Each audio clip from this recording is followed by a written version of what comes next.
या नेताओं पर और उसकी भरपाई कर सकते। मुझे लगता है कि देश ऐसे ही आर्थिक संकट से जूझ रहा है, ऐसे में 300 और सांसदों का बोझ देश लेकर कैसे चलता है? देखिए, हर बार कानून होता है, संविधान होता है। आप जब बात कर रहे हैं तो ये पहले 1976 में भी, उसके पहले संख्या 550 थी, उसके पहले भी संख्या कम थी।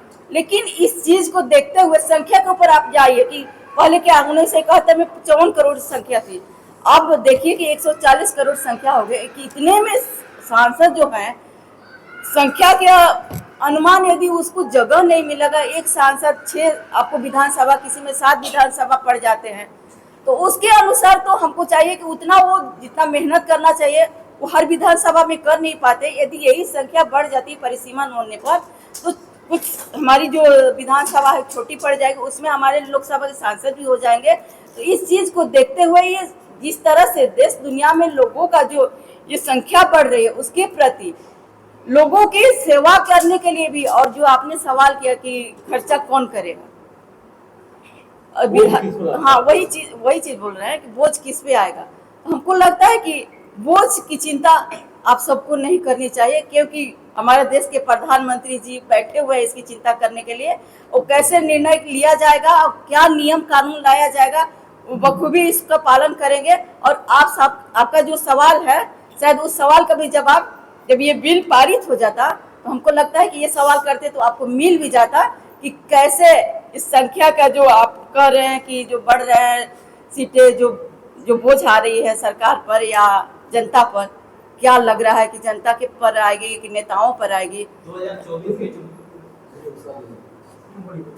आप जिस बात कर रही है चिंता आपको करने की जरूरत है, महंगाई जब होती है तो उसकी बोझ जनता पर पड़ती है। आपको याद होगा कि इसी महिला को लेकर के प्रधानमंत्री नरेंद्र मोदी ने कहा था कि हमारी माँ बहनों का आंख में धुआं जा रहा है लकड़ी से खाना बनाने तो उनकी आंखें फूट रही है। आज प्रधानमंत्री सारी महिलाओं को वही ला करके खड़ा करती हैं, लोगों को गैस नहीं मिल रहा है, लकड़ी और बैठे पर खाना बना रहे हैं। जब भी चुनाव किसी राज्य में होना होता है तो आप लोग एक मुद्दा लेकर के आते हैं, महिला का मुद्दा लेकर फिर इस तरह गए। इसका चिंता जाता उदाहरण है कि ये महिला का अध्यक्ष बैठी हुई है और 5 महिला की तख्ती लेकर के आपको नहीं मिली यहाँ बैठने को, जिसमें तख्ती लेकर के बैठे हुए। ये नहीं बता रहा कि महिला के कितना चिंतक है आप लोग। नहीं, ये आपका जो क्वेश्चन है गलत है, क्योंकि आप कह रहे हैं कि जो नरेंद्र मोदी जी ने हर महिलाओं को धुआं से बचाने के लिए काम किया। आप बता दीजिए, जो ये कांग्रेस की सरकार हुआ करती थी केंद्र में, आप लोग को गैस कितने दिनों में मिलती थी, कितनी लंबी लाइनें लगानी पड़ती थी, कितने दिन में मिलती थी, उसकी चिंता हमारे देश के प्रधानमंत्री ने किया। क्यों किया? उन्होंने उस गरीबी को देखा था, उस गरीबी को उनकी माँ ने झेला था, उस चीज को उन्होंने महसूस किया और महसूस करने के साथ उनके लिए क्या अच्छा हो सकता है, इसलिए उन्होंने उज्ज्वला योजना लाने का काम किया था। और उज्ज्वला योजना किसी को पैसे लेकर नहीं दिया गया था, निःशुल्क देने का काम किए थे। और जो अभी कह रहे हैं कि लाइनें लगानी पड़ रही है, हमको नहीं लगता। हर घर की, जो हम कमर्शियल की बात करें, हमको लगता है कि कमर्शियल और जो घरेलू गैस है, घरेलू गैस कंटिन्यू आपको मिल रहा है। 1 महीना में आपको 1 सिलेंडर दिया जा रहा है, कहीं कोई दिक्कत नहीं आ रही है। मैम जी, आपने कहा कि मोदी जी हैं, चिंता नहीं करने की जरूरत है, आर्थिक मामले संभाल लेंगे। क्या अपने जेब से देंगे कि उसका भार भी जनता पे आएगा? सही बोला। देखिए, इसलिए हम कहे हैं कि यदि ये नियम कानून आते हैं तो इसमें सबकी सहभागिता होती है।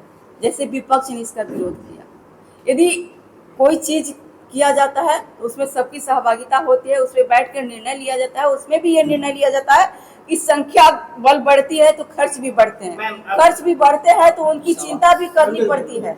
मैम, आपने कहा अभी कुछ देर पहले साथियों कहा कि सवाल गलत है, आप शायद बातों को बोल घुमा रहे हैं।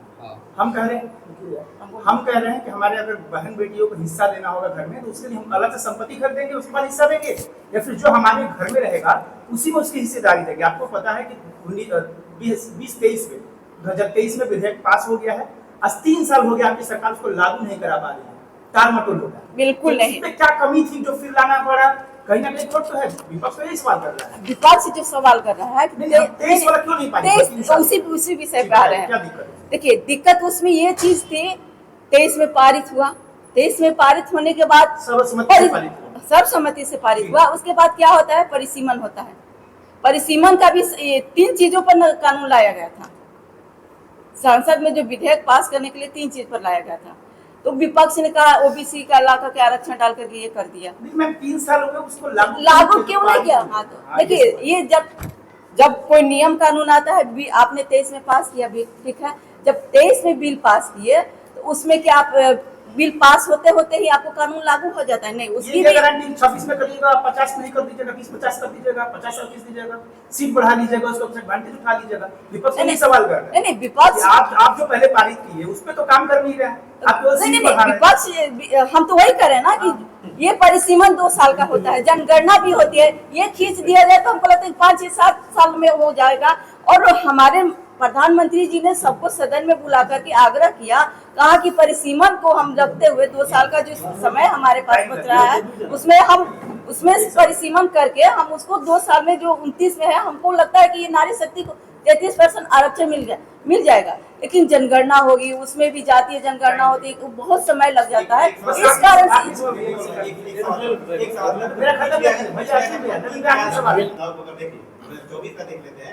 तो बीजेपी ने 10% से कम महिलाओं को टिकट दिया।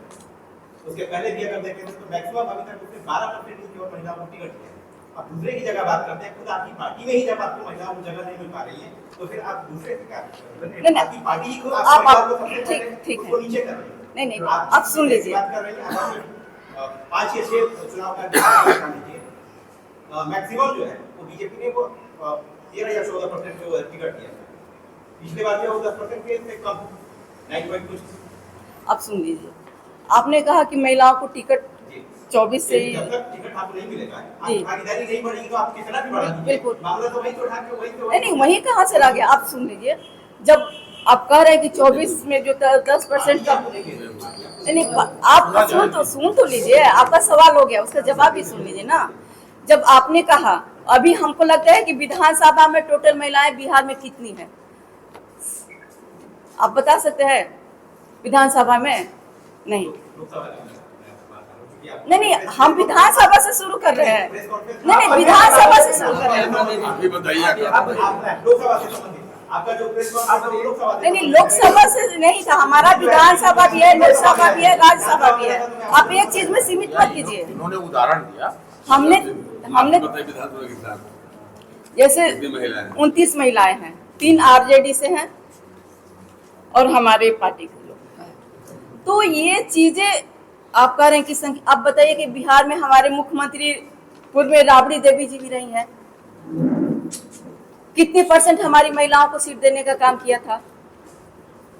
और पहले ऐसा एनडीए सरकार बनी थी जिसमें पंचायतों में 50% आरक्षण किसी ने देने का काम किया था, तो भारतीय जनता पार्टी और एनडीए के नेतृत्व में माननीय मुख्यमंत्री के द्वारा इस बिल को लाया गया था। तो अब विपक्ष भी इस चीज को देख करके उन्होंने संख्या बल बढ़ाने का काम किया। आपने कहा लोकसभा में, हम लोकसभा से पहले हमारी 2 बहनें एक राज्यसभा में गई, एक एमएलसी बनाने का काम किया गया।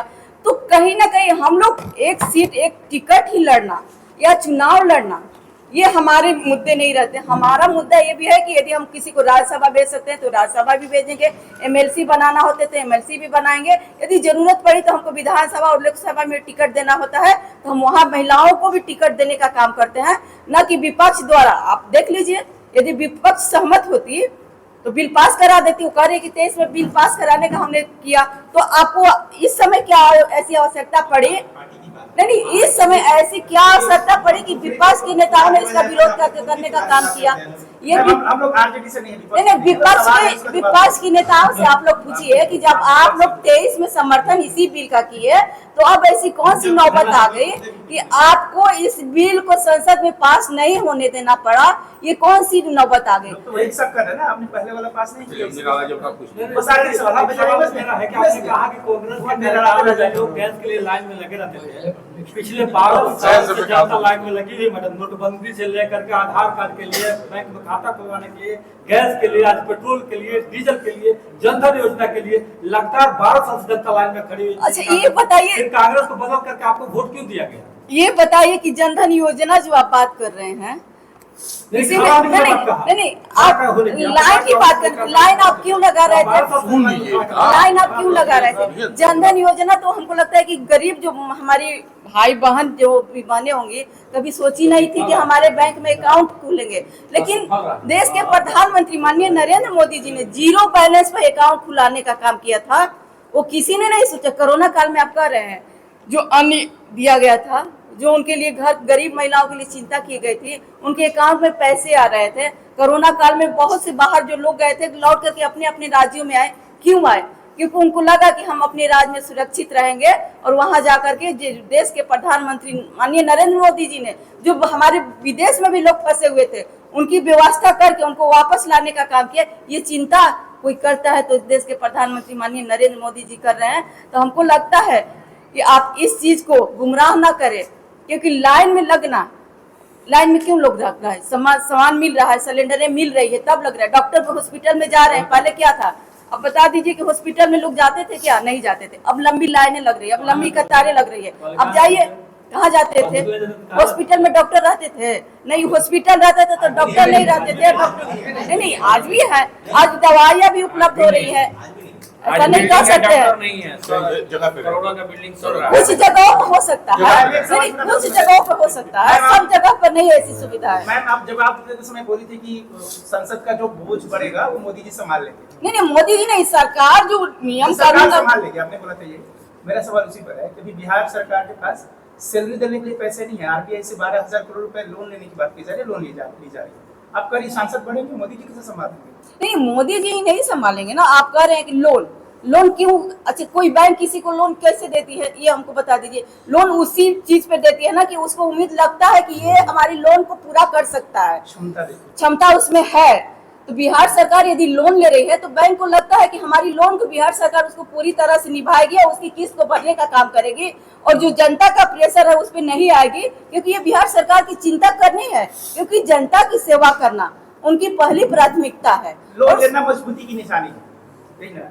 आप बता दीजिए कि घर में यदि किसी चीज नहीं, आप बता दीजिए कि घर में यदि वैसी स्थिति होती है, आपको जो आयुष्मान कार्ड मिला, आप पहले क्या करते थे? लोन लेकर के इलाज कराने जाते थे। इसकी नहीं इंटरेस्ट लगता है तो वही लोग लेते हैं जो मजबूत होते हैं, जो जी नहीं। आपने देखा होगा कि रोजगार के लिए भी हमारे देश के प्रधानमंत्री जी ने योजनाएं लाई, जिसमें से कहा गया कि आप 50% उसको 10 लाख रुपया दिया जा रहा है तो 50% माफ भी किया जा रहा है। तो कहीं ना कहीं सरकार आपकी चिंता कर रही है, हमारी बिहार की जनता की भी चिंता कर रही है। चलिए, बहुत बहुत